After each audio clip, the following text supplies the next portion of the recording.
Taoism. It's Taoism. And the philosophy of Taoism, the Tao, they call it the way.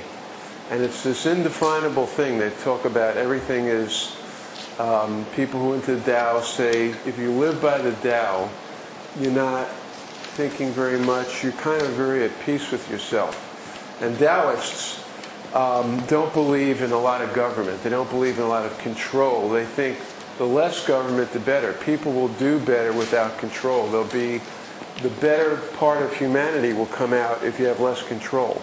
What's everybody think about that? What's everybody think? With less government, the less government we have, the less authority that we have, the better human beings will be. Anybody think about that? What do you think? Winona? Then speak up. What do you think about that?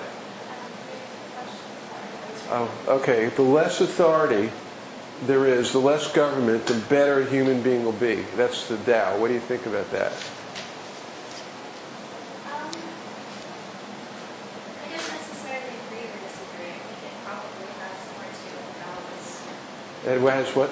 More to do with the balance of government and freedom.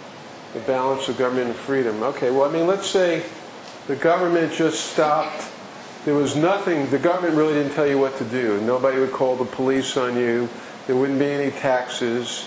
There would be just very minimal government. How do you think we would do, Noah, in a society like that?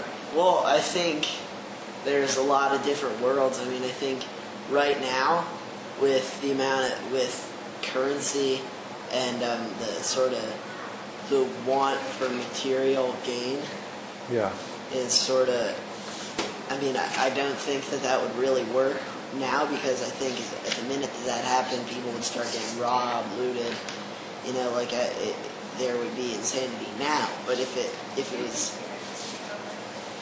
What's that? The what would take over? Yeah. Okay. So, what do you think, Alicia? Do you think it would be better if we had less government, like the Taoists think? Yeah. Yeah? And why do you think that? I don't know. What's that? I don't like government, so... Oh, you don't like government? Yeah. Okay, so you think we'd be better with less government.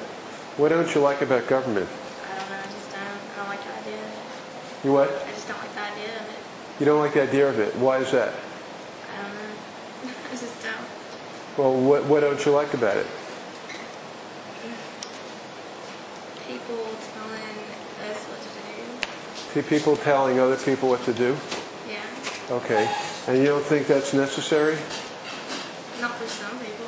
Not for some people. So some people don't need to be told what to do, but others, let's say somebody steals and robs. They like to do that, or kill people. You think that they need government to keep them in line? If they kill people, yeah. They kill people, yes.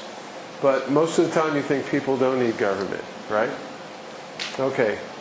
We're talking about the Tao. Less control, less government brings out the best in people. What do you think about that, Forrest?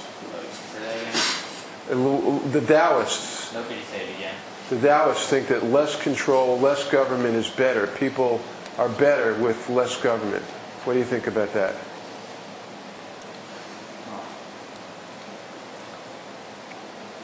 I don't know what to think of it.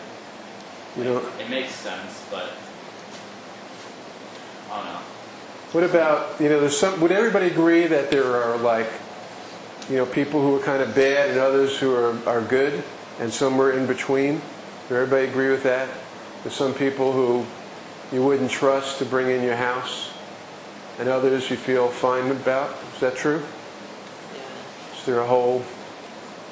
I think that, I mean, the way you're talking about it is like if automatically, like right now, Yeah. there was no government. Like I don't really think that that would work. But if people, you know, like the society before there's no government is a variable in the outcome, I think.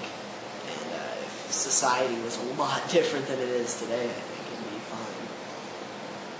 Okay, so society before there was government, you mean like sort of the caveman era?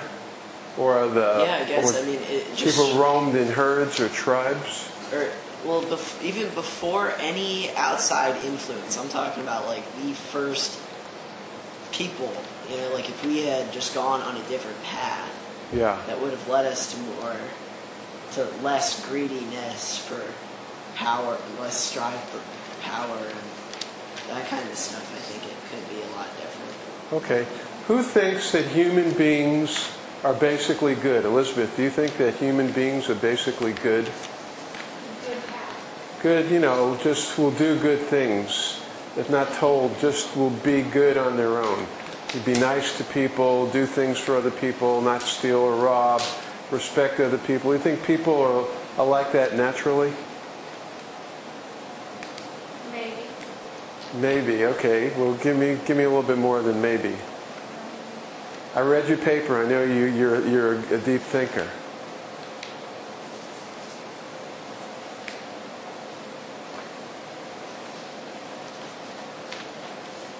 I guess it would depend on how they grew up and whether or not they steal. Okay, how they grew up. So you think, well, what about when they're first born? You think everybody's born with sort of a pure soul, very good, and then they get taught one thing or another, maybe bad or good stuff by their parents and by other people? Is that how you think things work? Depending on whether or not babies hear things when they're in the morning.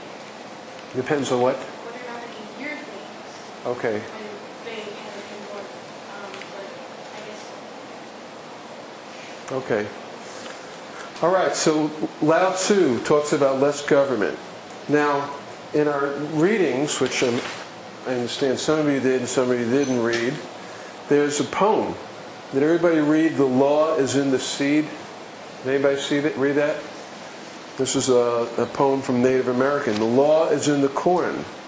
The people of the Southwest say, to talk to the corn, to hear it talk in the wind in the language of movement, what to do. The people would take the seed and move to plant their corn in a new place. Once again, under the shelter of the tree of peace. This is called democracy. It is in the land. It is in the seed. The law is in the corn. The law is in the seed. What does that mean? What does that mean that the law is in the corn? Can anybody guess? Noah. Well, I mean, to me, it's sort of power is in the product. It's what? Power is in the product. Power's in the product. You know, like power is at the. Sound like you work on Wall Street. Well, I mean, I disagree with it. I think power is in the hands of the upper class and and they have the power because they have a product, whatever it may be, you know, that's made by the hands of the lower class. How about the fact that we as human beings need food to eat? We talked about that before. That's one of the things that we need. And that how the corn is grown, how the seeds are grown, that's going to affect how we relate to each other. Right? Does that make sense? That's kind of how the Native Americans think, that the law isn't just really coming out of human beings. It has to do with our relationship with the earth and the plants that we eat and grow.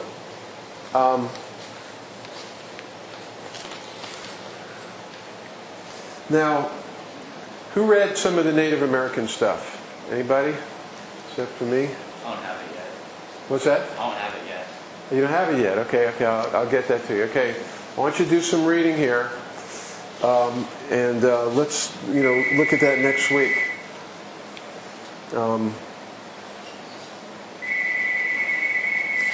Now, the Iroquois, when they picked their leaders, one of the things they said that in order to be a leader of the Indians, you had to have all of your senses. You had to be able to see, hear, like maybe hear even better than me, and have all your faculties. What do you think about that as a first qualification for a leader? Should they be able to see and hear? That seem right? Zach? I don't know. I mean, I think that a deaf person could be a good leader. A deaf person could be a good leader? But I don't think a crazy person would make a good leader. No. So I agree with the whole thing that they can't be a nut job. But I think that they should be able to maybe have disability or something. Okay. What do you mean by crazy? So what's that? Speak up. I said, what does he mean by crazy? Crazy. What does he mean by crazy? What do you mean by crazy? I know it's hard to answer. You don't really go around thinking about what the word crazy means. I mean, want to go get that dictionary and tell me what that thing crazy means? Well, she wanted to know what you meant by crazy. Oh, I don't know. I mean, it's like a word that you use. You don't really think about the meanings of words. Well, you should start thinking about it. Okay, just give me a second. Okay.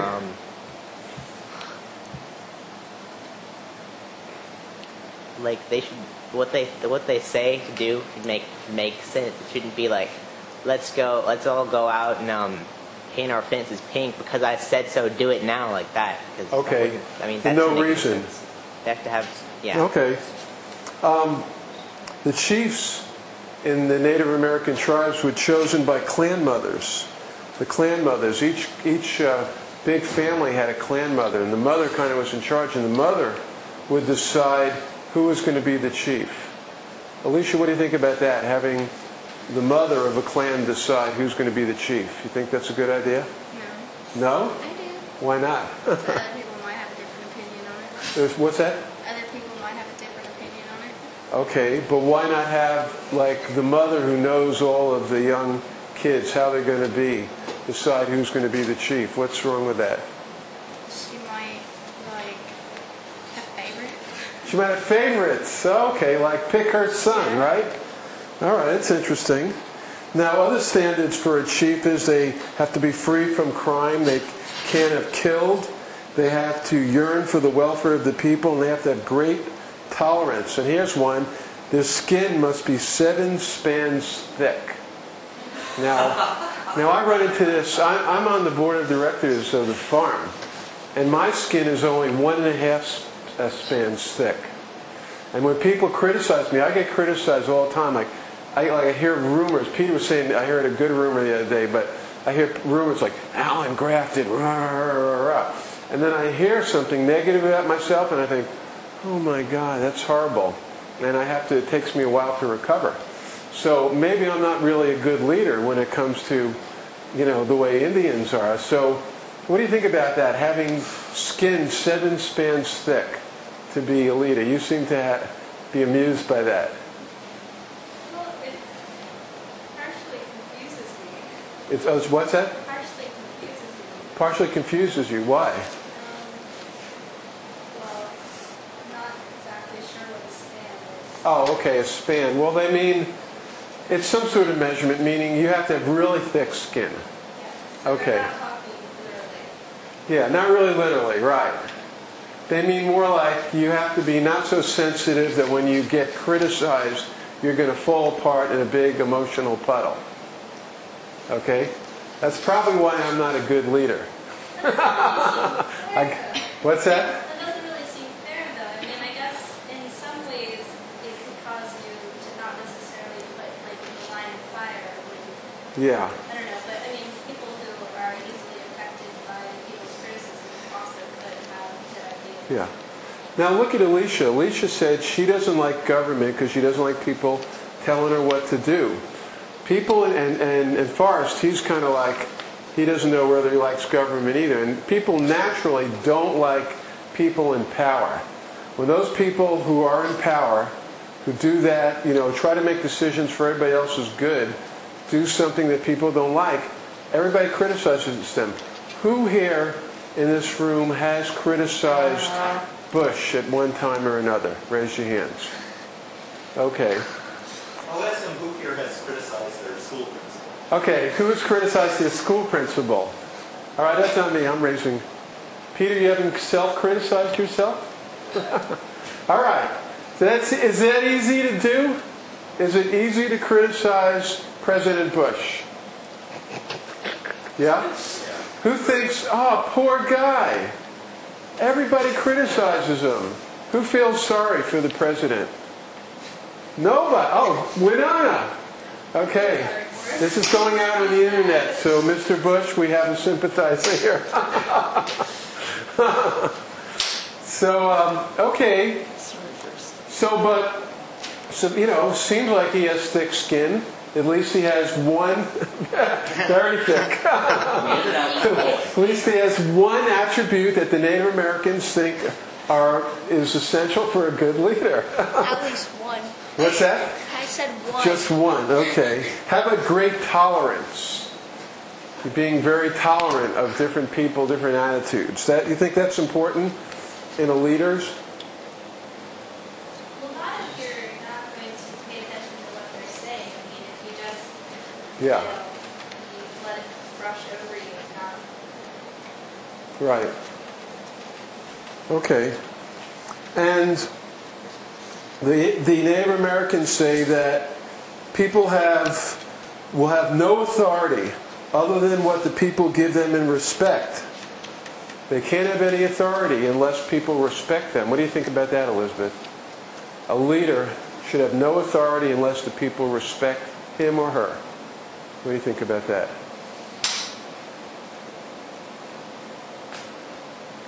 I'll give you an example now. Like Bush is saying, I don't care if 70 or 80% of the people in this country say we're against the war in Iraq. I still think it's right. And so even though he's not respected, he's doing what he thinks is right. Should a leader do that? Should a leader say, I don't care what the people think, I'm going to do what's right? No?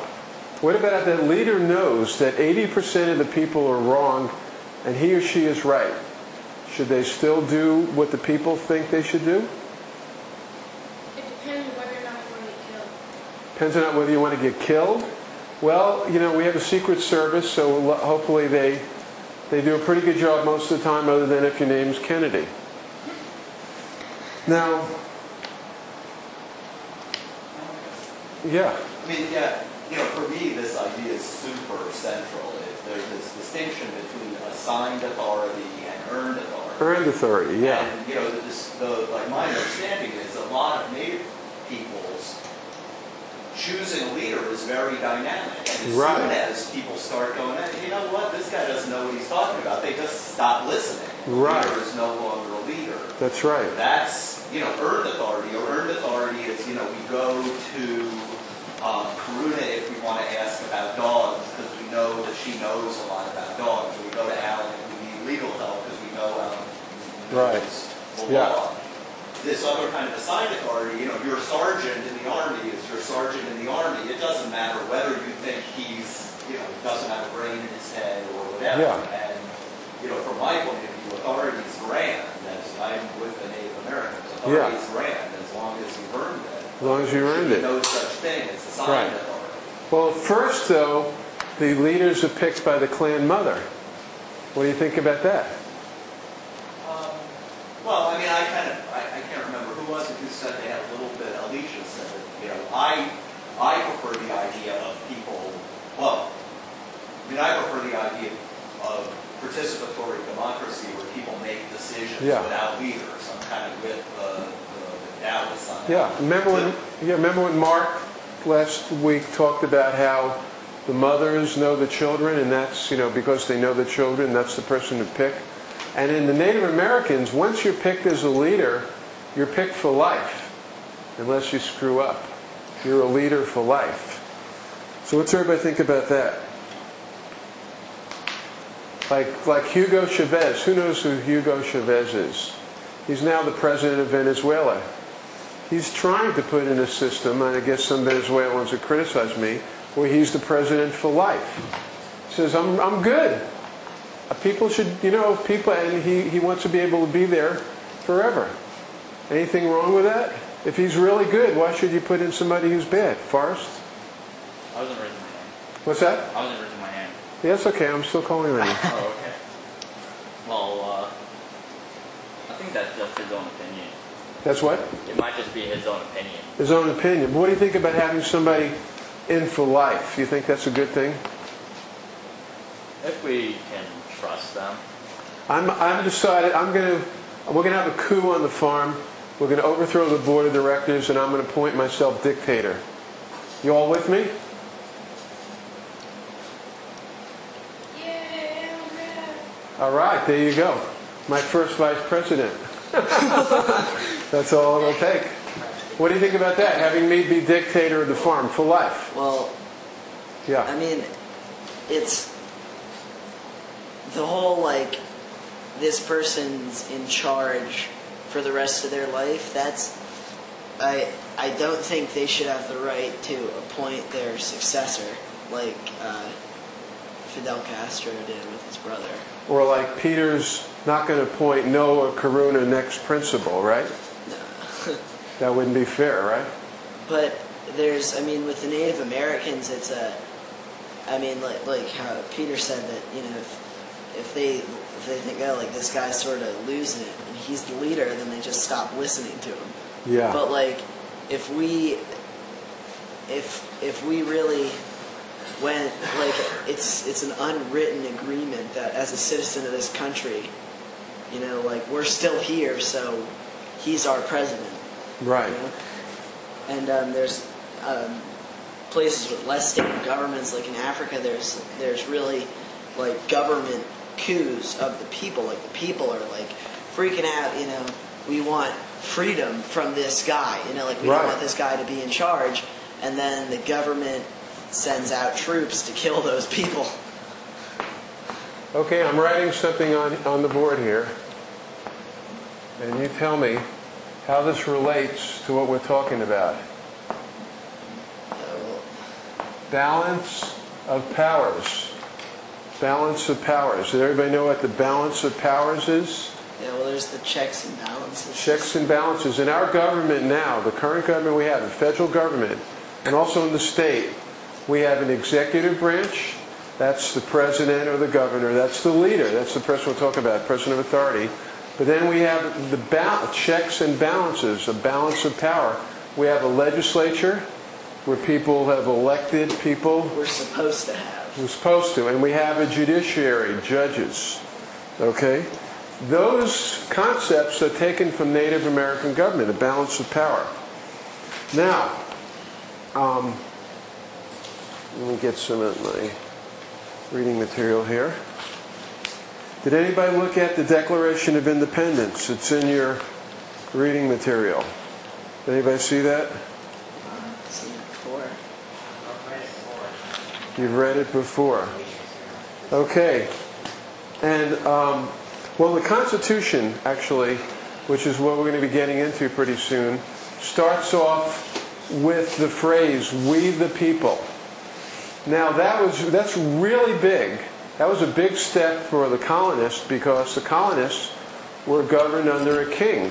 And up to that point, they thought all the power came through one person. This one person who was maybe not picked by his mother, like the Native Americans, but picked somewhere where they thought maybe God had picked this person, and then his son and his son and his son became king. Well, the colonists decided we were going to not do that anymore, and the power came from the people. So the Constitution starts with the phrase, "We the people."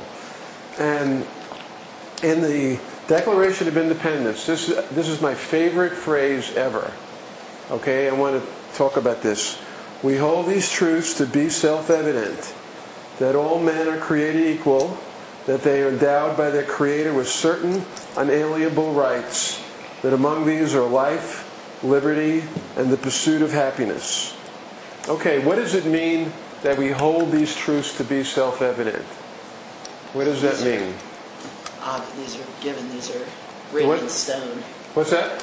They're written in stone. Written in stone. Okay. What do you think, Zach? I think the phrase we use that we think that these are obvious. Obvious. It's obvious. Do people here think that you have a right? When they say unalienable, you know what that means? You can't sell it. You can't sell it. It's interesting they said that because they still had slavery at the time. But they said, do you think that you have the right to life, liberty, and the pursuit of happiness? Christina, do you think you have the right to pursue happiness? Yes. Yes. All right, how come? It's like, well, wouldn't that be to do what makes you happy? What makes you happy? Is that Right, pursuing things that make you happy. if you want to do something that'll make you happy and somebody says, oh no, you can't do that because I don't want you to be happy, that's fair, and if they get to do whatever they want to do. All right, so you think every human being has the right to be happy? All right, and pursue happiness and liberty, all of that stuff. So the Declaration of